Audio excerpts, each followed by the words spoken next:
It is the most elusive treasure of them all, the cup of Christ, used at the Last Supper and imbued with miraculous powers. It was really the answer to whatever it is you need, the ultimate balm, the ultimate healing thing, the solution to one's problems. The Holy Grail has bewitched treasure hunters for over a millennium.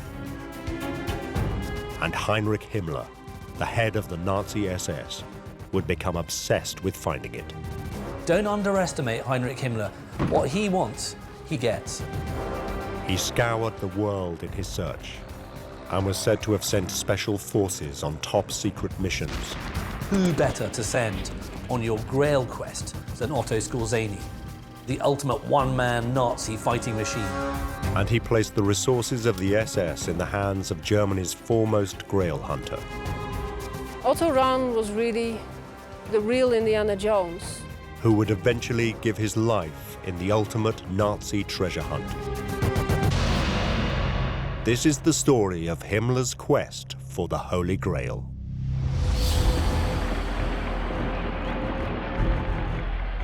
Berlin, 1933.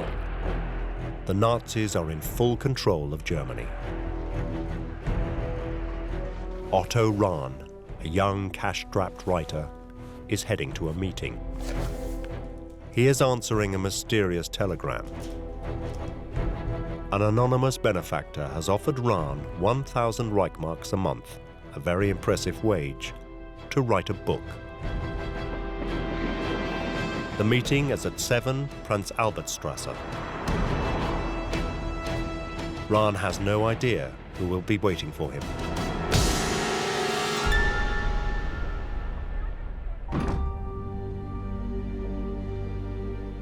He goes there, and who should he see but Heinrich Himmler himself.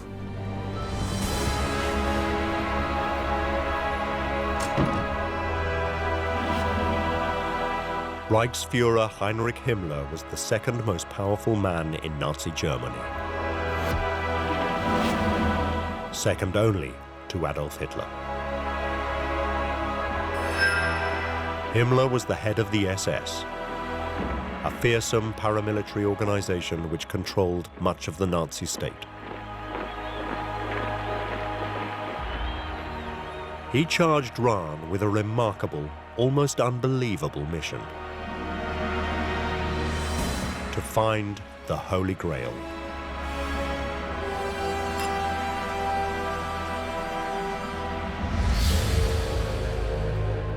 The Holy Grail is the most sought-after treasure in history. The Holy Grail is the cup of the Last Supper, the cup of Christ, that is meant to have been used to celebrate the First Communion. It is commonly believed that the same cup was used by the disciple, Joseph of Arimathea, to catch the blood of Christ whilst he was nailed to the cross. But other legends say it is even older than that the Grail was used by Abraham, the founding patriarch of the Jewish people. There are other people, of course, who think that it's the cup of Abraham. And this cup apparently became part of the sacred treasure of the Jews and was carried around with the Ark of the Covenant. Over the years, the legend of the Grail has grown and been embellished. Sometimes it is said to be a stone or a plate, but most commonly, it is a chalice. Whatever it is, all the legends agree that the Grail possesses miraculous powers. For the Grail is supposed to provide its holder with eternal life.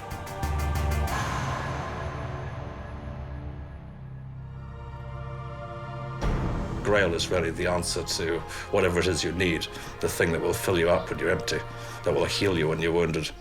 It's kind of the ultimate balm, the ultimate healing thing, the solution to one's problems. Such is its mystique. The Grail has obsessed treasure hunters for centuries. Tales abound of crusader knights searching for it, whilst they laid waste to lands in the Middle East. And in legend, many of the stories of the mythical King Arthur and his knights concern their quest for the Grail. But despite thousands of years of searching, no one has ever found it. But why would Himmler want such an item? Not only was he a fanatical Nazi, it seems he held some other very unusual beliefs. He was obsessed with mystery, legend, astrology, the occult, and Germany's pagan past. Himmler fundamentally was, today we would call him a geek. He was the type of guy who was massively into Tolkien. He'd be playing Warhammer every day. He was just a nerd, if you like. I mean, there's no other word to describe him. Well, Heinrich Himmler was obviously an extremely strange man, but he was in a position of extraordinary power. Don't underestimate Heinrich Himmler. What he wants, he gets. Himmler shaped his SS on the traditions of Germany's pre-Christian tribes. He promoted a cult of ancestor worship, and within the SS, Christian festivals would be replaced with pagan holidays. Instead of Christmas and Easter, Himmler had his SS celebrate the winter and spring solstices. Officers were married in SS rituals called Ehrweihe. SS naming ceremonies replaced christenings. It was as if he were attempting to create a new Nazi religion. By reawakening the old gods and the ancient traditions of their Germanic ancestors, they hoped to create a new order that would dominate Europe for the next 1,000 years. Even the design of the SS insignia reflected Himmler's obsession with Germany's pagan past. It was two Sieg runes, occult symbols of a long-dead Germanic people. You've got this creation of a kind of whole mythology which starts to become a real, quote-unquote, religion. You've got all these sort of elements that the Nazis want to include, and if you're trying to create a religion, if you want to look how to do it, well, you should just study Himmler and what he got up to, because in many ways, he was the perfect kind of cult leader. And that's what Nazism became, and that's what the religion behind Nazism became. It was basically a cult.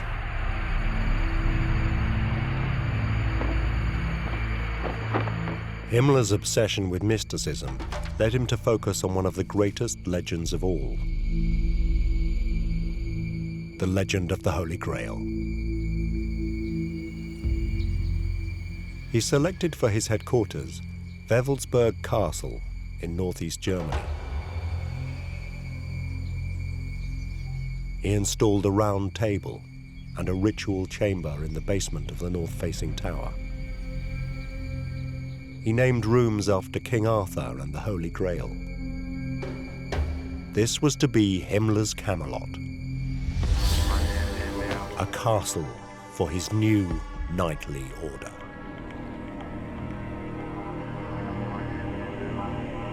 He wanted the SS to be a kind of breed of Teutonic knights. And he wanted to blend Arthurian myth with actual present-day, real, mechanized military machine. He wanted to have those same sort of knightly virtues that you read about in Grail legends. Now he had his castle and his knights. There was one last thing he needed. Now, what better to have in your knightly Arthurian-style castle than the Grail itself? And that was why Rahn had been summoned to meet Himmler. Because Rahn was Germany's leading expert on the Holy Grail. Otto Rahn was born in 1904. He grew up during the horrors of the First World War. As an escape, he immersed himself in legends and mythology.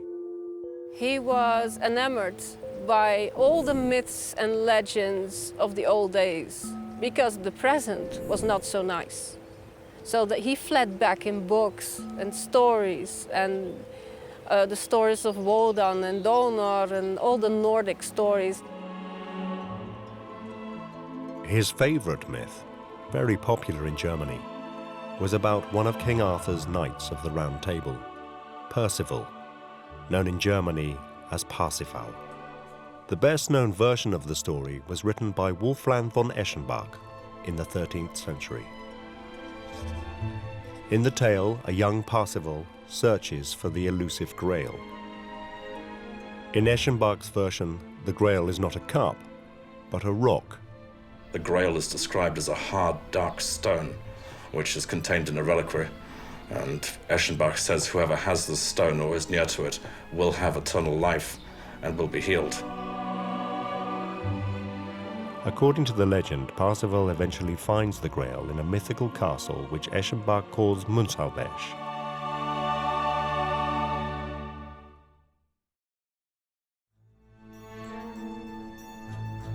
Rahn became captivated with the tale, believing that Münzalbesch was a real place and that the Parsifal story was actually true. He was convinced that by studying it, he could find the castle. And if he could find Münzalbesch, then he would find the Grail.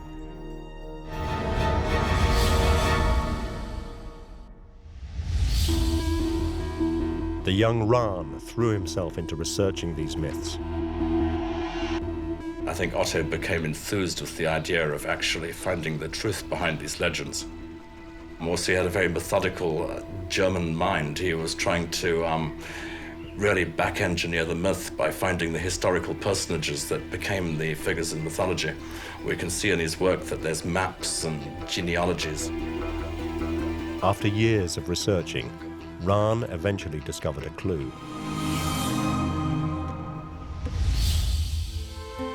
He found it in the songs of the troubadours, the traveling poets of the medieval courts of France.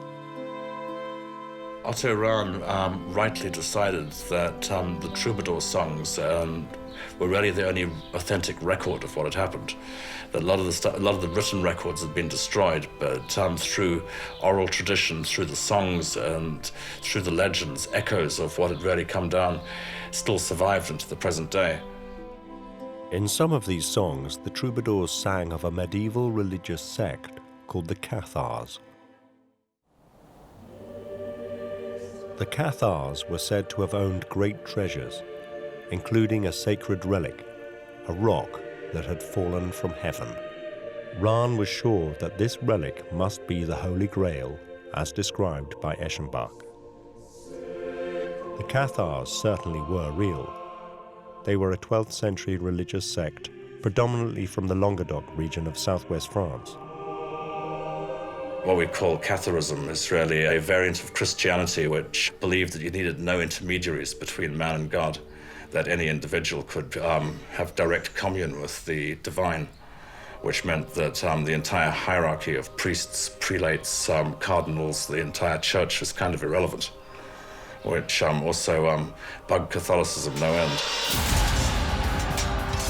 The Pope branded the Cathars heretics, and a vicious crusade was launched against them. And this religious group of people were hunted down by the Roman Catholic Church because they opposed the Roman Catholic Church. Across southern France, the Cathars were slaughtered in their thousands by the forces of the Pope.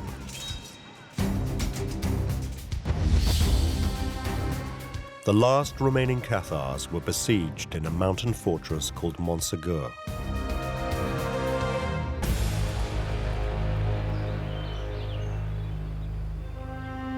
Montségur was the place where the Cathars held their last stand in 1244.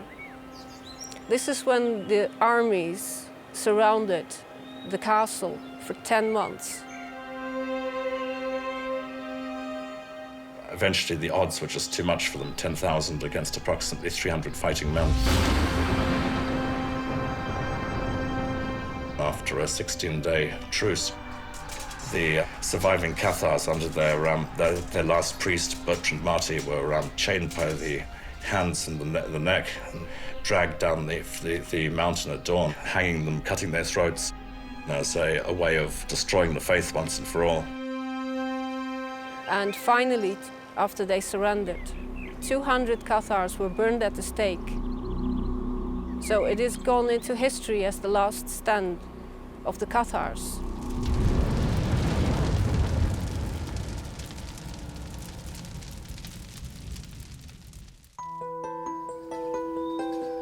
All of this was verifiable fact. But if, as Rahn believed, the stories of the troubadours were also true, what had happened to the Cathar treasure and the Holy Grail? When the Crusaders entered the castle, there was no trace of the mythical treasure, the infinite amounts of money they had expected. And over the years, various legends and rumors have accrued around what actually happened to the treasure of the Cathars, the treasures of the faith. Rahn uncovered local stories which said that the Cathars had managed to smuggle their treasure out of the castle before it fell. There was a very enduring story, a myth perhaps, that there were 4 of the Cathars who were hidden in the castle against the terms of the ceasefire, who apparently escaped the night before the burning, carrying with them the legendary Holy Grail. People started to believe that it had been smuggled out. The escaping Cathars, according to this legend, then hid the Grail somewhere in the network of caves and caverns which run for miles throughout the mountains.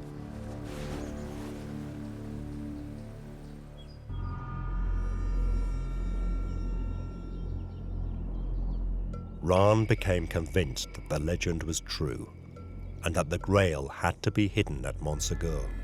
I can see Rahn's thinking in that he thought that these really were the places described in the original myth. And he was certainly very, very enthused and excited by what he had found. Otto was quite sure that he had to find the Grail here, that this must have been the place where they hid it. Even before being summoned by Himmler, Rahn had traveled to Montségur, a beautiful, remote area of the French Pyrenees. He was sure that the Grail could be found in the uncharted mountains of this region. He spent years exploring the area. All these places were completely off the map at that point. No one knew about this history or about the existence of the caves or the castles. The work was difficult and treacherous, but undeterred, Rahn sunk more and more of his money into the quest. Where he took over the lease on a small hotel, which was really a front for his continued explorations of the area. He started to really methodically work his way through all the cave systems. Certainly had his work cut out. It's the largest limestone district in Europe. And he wasn't a trained archaeologist. In fact, he was a trained etymologist. But he certainly got his hands dirty. Otto Rahn was really the real Indiana Jones. He was out there. He was into the woods, he was climbing caves, he was climbing castles, he was searching for relics and searching for treasure. Eventually, he had a breakthrough.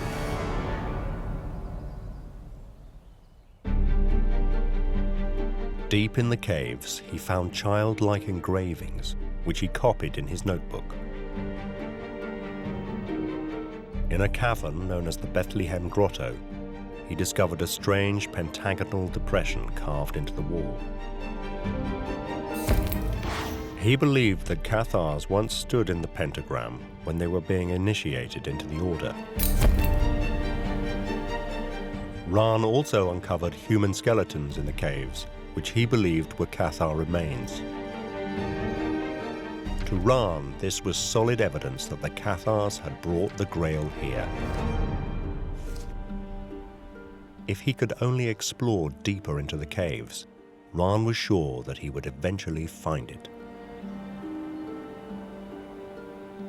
But after years of expensive explorations, Rahn ran out of money.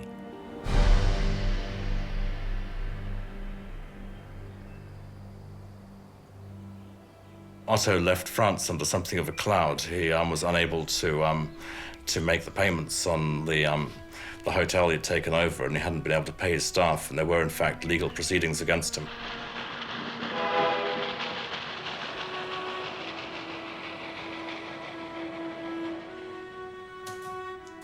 When he returned to Germany, all he had to show for his efforts were notes for a book.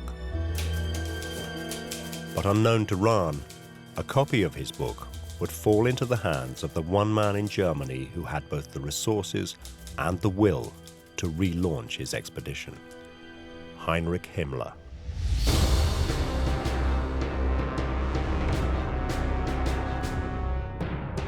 Before the Nazis came to power, people like Otto Rahn were, these kind of weedy, inconsequential figures. They're obsessed with finding the Holy Grail. This was something no one really took seriously. But then suddenly you get this whole new regime that takes these things extremely seriously. Rahn had never shown any interest in the politics of the Nazis. But now Heinrich Himmler would provide a solution to the biggest problem he faced in his quest for the Grail. Because he offered Rahn the one thing he needed: money.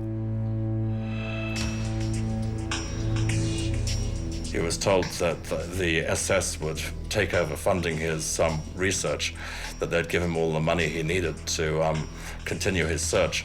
The only catch being you'd have to wear a black uniform and report to his superiors. Rahn now found himself in the SS, an organization recruited from the Aryan elite of Nazi Germany. Its members were required to prove their ethnic purity and trace their German bloodline often as far back as the 18th century. It ran some of the most intimidating branches of the Nazi state, including concentration camps and the secret police. Despite this, Rahn seemed to have no concerns about joining. When you don't have any money and somebody offers you 1,000 Reichsmark a month, and the only thing you have to do that is to join the SS. And you could have a carte blanche, you could go anywhere in Europe and do your hobby. Otto's hobby was to research. So he said, yeah, I'll take the money, I'll go find, treasures and stuff. Why not?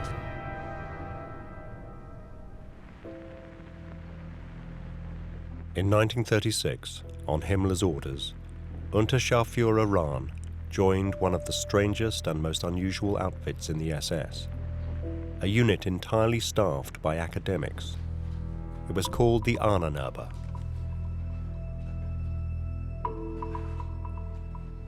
If you want the classic example of how the Nazis manipulated intellectualism and academic behavior, you can go no further than look at the Ahnenerbe. This was an institution set up ultimately by Himmler to research, quote unquote, German ancestry. And it was to look at how you could construct a mythology of Aryanism and Germanic culture. Himmler believed the Germans were a master race, set aside from all others by their nobility and purity. The Ahnenerbe's task was to provide intellectual proof for this claim. The Ahnenerbe is very much Himmler's baby. These are his academics, these are his scientists, these are his historians, these are his archaeologists, and they're there ultimately to do one thing: to prove that Himmler's right. Unfortunately, he's completely wrong. As an academic, joining the Ahnenerbe was the equivalent of selling your soul, because to be a member, you would be asked to prove things that were not true. For example, Himmler even wanted the Ahnenerbe to prove that Jesus was not Jewish. They were creating their own Bible, an Aryan Bible, a Bible in which Jesus was an Aryan. The Ahnenerbe claimed that Jesus was part of a tribal group which was not Semitic, but Aryan. Difficult to believe that you could take Judaism out of the Bible, but that's what the Nazis were doing, and they literally did it. They created an Aryan Bible. Although it might seem ridiculous, the work of the Ahnenerbe was not harmless. One's got to be very, very careful not just to write off the Ahnenerbe as a bunch of harmless cranks. No, these people are willingly subverting their own knowledge, their own academic excellence in order to prove something that will later be used to murder people. But for the moment, Rahn turned a blind eye. In return, he got lavishly funded in his quest for the Grail. With Himmler's backing, Rahn threw himself into his research with renewed vigor and soon published a second book, Lucifer's Court. It was based on new research and on his earlier explorations of the caves around Montségur, where he was convinced the Cathars had hidden the Grail. Himmler was impressed with Rahn's progress. On Reichsführer's order, 5,000 copies of Rahn's book were bound in the finest leather and distributed to the Nazi elite. Otto's books, first Crusade Against the Grail and his sequel, Court of Lucifer, rapidly became compulsory reading at a certain level of promotion within the SS. If you rose above a certain rank, you were required to read Rahn, and I bet a lot of people really cursed at the idea of having to plow through that material. With Himmler's backing, Rahn swiftly rose through the ranks of the SS, even though he was not typical SS material. He was a scholar, an academic, a writer, a poet, and not a warrior. He was a terrible soldier. He was not a great physical specimen. He smoked too much. He was he wasn't very useful on the exercise ground. He was very poor with a gun. He was still promoted very rapidly and ended up as an Obergruppenführer. But his new power and riches came at a terrible cost to his integrity. Reading proofs of his new book, Rahn discovered that someone had inserted anti-Semitic passages. Rahn chose to ignore this. Still, his only interest was in finding the Grail. It was a devil's deal, and I think he was perhaps too quick to pick up on. Himmler would now send Rahn all over Europe to find the Grail. Rahn is dispatched to any number of locations. There's a lot of letters from the time where Otto is asking permission to visit various sites and excavate various sites, and it's just literally lists of place names. He visited Europe's most famous pagan sites. He conducted excavations and visited pre-Christian monuments around the continent, including the Exensteiner, a towering rock formation in northwestern Germany where ancient Germanic tribes had worshipped for centuries. Himmler even dispatched Rahn as far as Iceland at the head of an SS expedition searching for the Grail.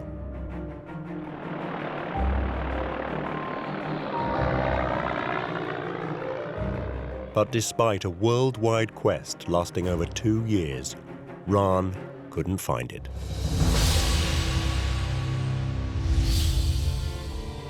The fact that he couldn't find the physical Grail made him very nervous, because he couldn't really please Himmler the way he wanted to please him. Little by little, Rahn began to lose Himmler's confidence. There's an increasing desperation in the way that Otto attempted to safeguard his position. He was desperate to try and come up with some kind of material evidence for Himmler to try and show that he was actually of value to the Nazi party after all.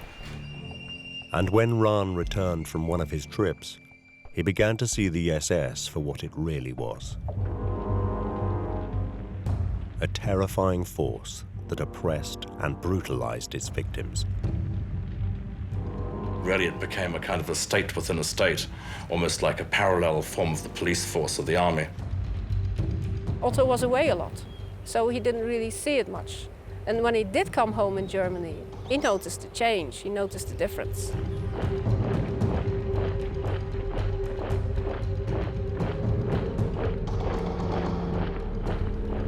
Suddenly it had become clear to Rahn the danger he was in for failing to find the Grail. I think he realized his days were numbered. He started to drink, he started to smoke. A general sense of panic seems to have set in. Things began to fall apart. Rahn desperately hoped that Heinrich Himmler would give him more time. But Himmler had run out of patience. In 1937, Himmler stripped Rahn of his rank. Rahn was sent to act as a guard at the notorious Dachau and Buchenwald concentration camps.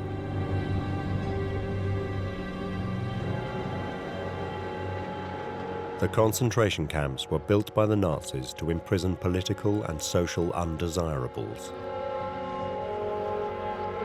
At that time, inmates in Buchenwald included socialists, communists, gypsies, Jehovah's Witnesses, and homosexuals,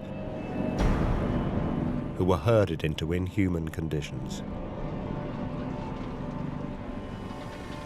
He saw people being hurt, beaten up, murdered. He wanted to get out of there quick. He didn't want to have anything to do with it. He wanted to flee. He wanted to go somewhere else, live somewhere else. He asked several times to live here in France, but it was denied. He didn't really want to be part of the Germany that it had become. He wrote to a friend, I have much sorrow in my country. Impossible for a tolerant, liberal man like me to live in a nation that my native country has become. He was scared out of his senses. there was a particular reason that what Rahn had seen at Buchenwald filled him with terror. Because he was hiding a dangerous secret. He was himself homosexual. He had covered this up from the SS from the very beginning because obviously homosexuality, just like being Jewish, was something which would get one sent to the camps. Certainly a lot of people died for the same reasons. And there was something even worse. Rahn wasn't a pure-blooded Aryan. He was Jewish.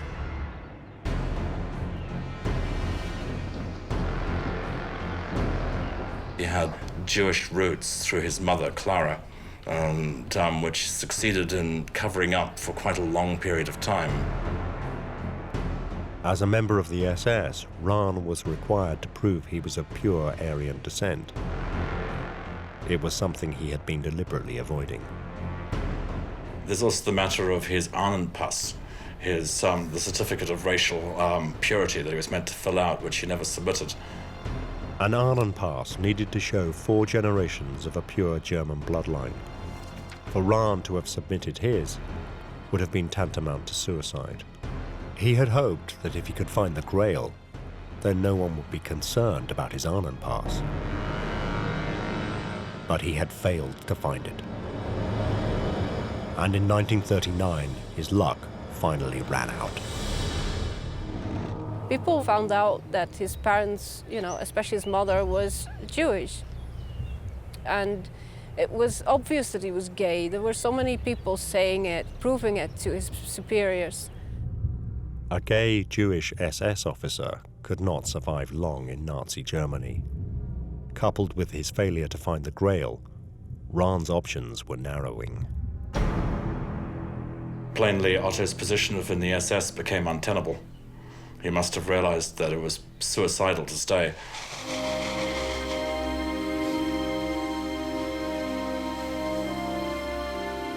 In March 1939, Rahn traveled to the German-Austrian border. High in the snow-covered Alps, he headed out into the mountains. Here, winter temperatures sit well below freezing.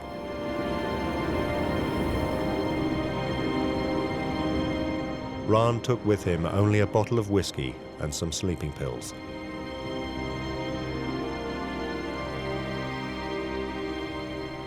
It is interesting that it was very close to the 16th of March, to the anniversary of the fall of the Chateau of Montsegur and the burning of the Cathar martyrs. Maybe he chose that date deliberately. I think he chose the Endura, the death of the Cathars, to sit in the forest, in the middle of the forest on a mountain slope with a magnificent view. Took a couple of bottles of sleeping tablets, knowing that he wouldn't wake up because he would freeze to death that night. A notice in a Nazi newspaper reported it as a tragic death of an outstanding SS officer and scientist.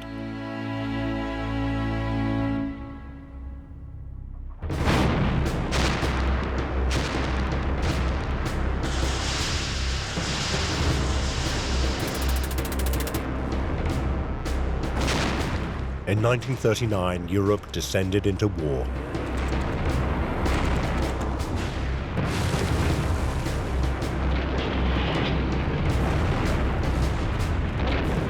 Himmler's SS were in the thick of the fighting. But even so, the Reichsfuhrer continued his search for the Grail throughout the war. Yeah, one might readily have assumed that the death of their Parsifal, their lead Grail hunter, might have closed down the whole program. But this wasn't entirely the end of Himmler's interest in the occult and the archaeological oddities of the past.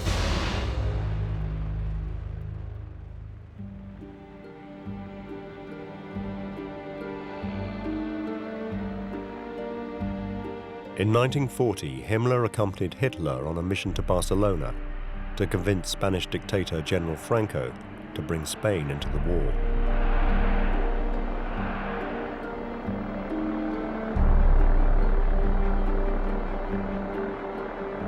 But Himmler had an ulterior motive for traveling with the Führer to Spain. He had a new lead for the Grail.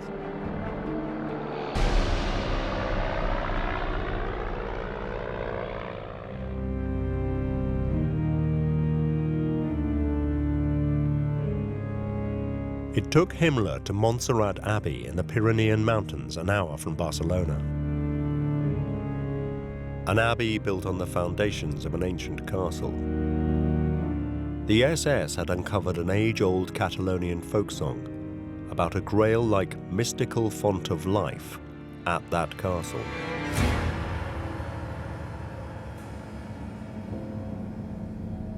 Himmler now believed that the Grail castle might not be Montségur in France, but instead Montserrat in Spain.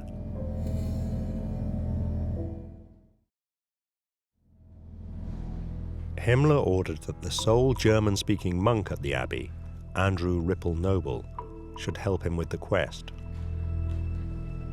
But if the monk knew anything, he decided against telling Himmler, and the Reichsfuhrer left Spain empty-handed.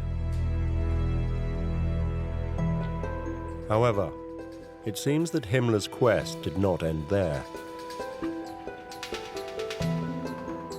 The next stage of the story would be taken up by an American author, Howard Buchner, in 1991.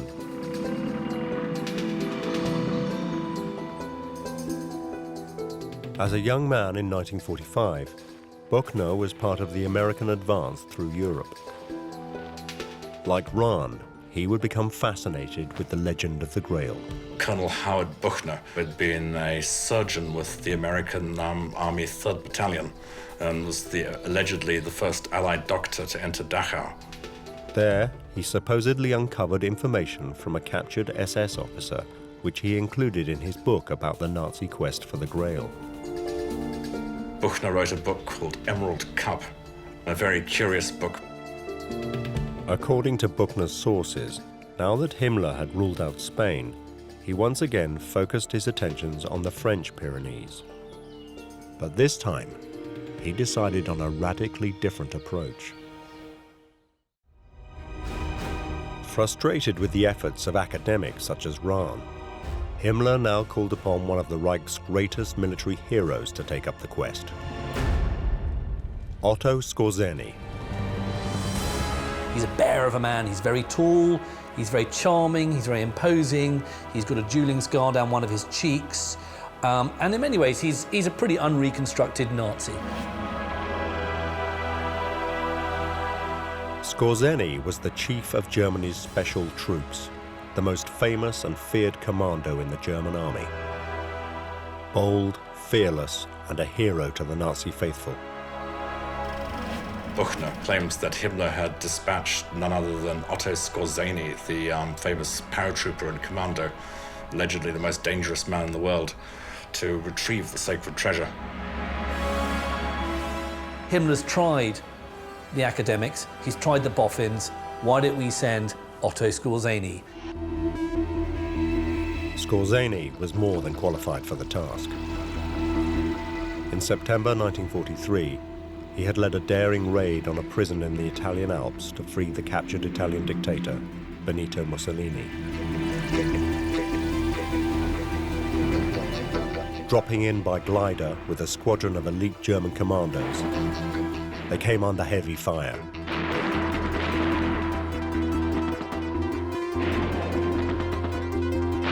But Skorzeny would ensure the mission's success and his own glory by returning with Mussolini alive.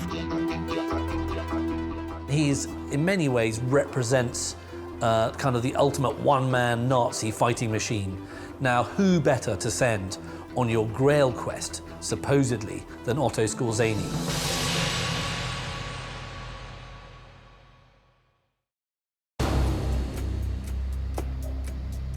So, according to Buchner, in March 1944, Himmler charged Skorzeny with yet another top-secret mission.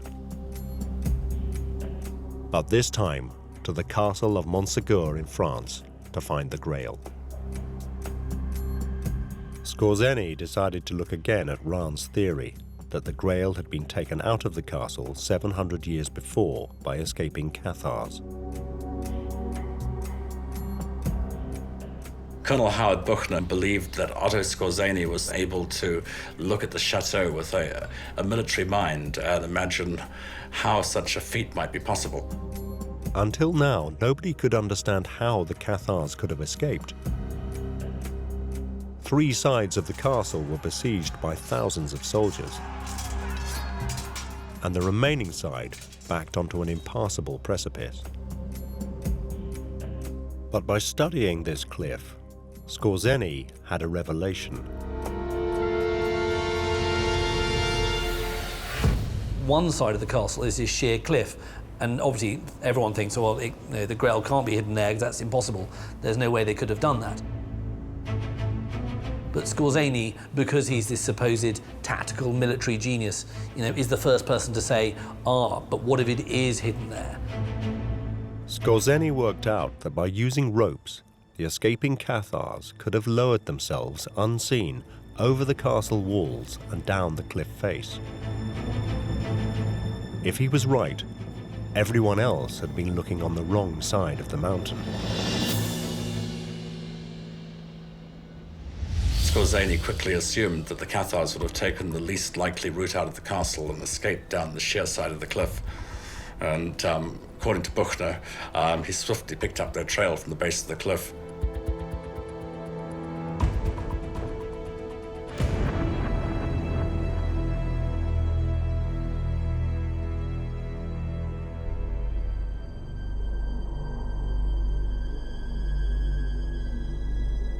Six days after Skorzeny was said to have arrived at Montségur, it was the anniversary of the Cathar massacre.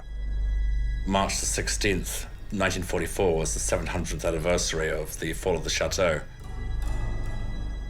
A small group of local people chose to mark the occasion with a simple ceremony at the base of the castle.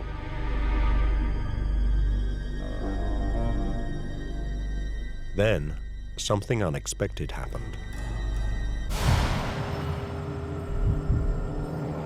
The story has it that while they were getting together on the mountain, that a German aircraft flew overhead. It's the 700th anniversary of the massacre of the Cathars, and the plane makes a cross, a Cathar cross, in the sky.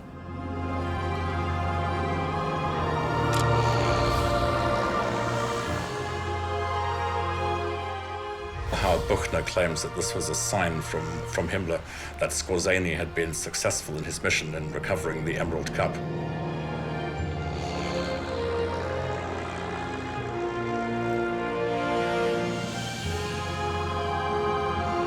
But could this be true? Had Skorzeny really succeeded where everyone else had failed and found the Grail?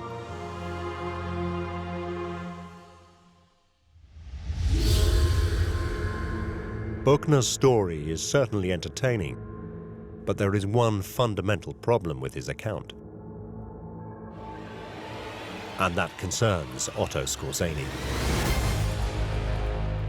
Whenever you hear the name Otto Skorzeny mentioned in connection with any fantastical story, to me that's a really important signifier that the story is almost certainly going to be an absolute pile of rubbish. Although Skorzeny was a real person, captured by the Allies at the end of the war, he could not have led this mission. by linking Skorzeny's alleged retrieval of the Holy Grail to the 700th anniversary of the fall of the castle. It means that he would have to have been here on the 16th of March, 1944. But the Allies have proof that Otto Skorzeny was not in France in March 1944. He was in Yugoslavia, where the Germans were involved in vicious fighting. Now, the truth is, when he was supposed to have been supposedly finding the Holy Grail in France, he was in fact, somewhere near the Eastern Front.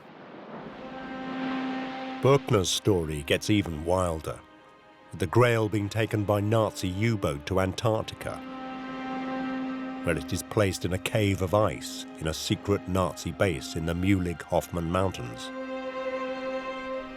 I mean, all of it makes for a wonderful story, and certainly after the Indiana Jones movies, we love the idea of uniformed Nazi stormtroopers ransacking the castles of the Pyrenees.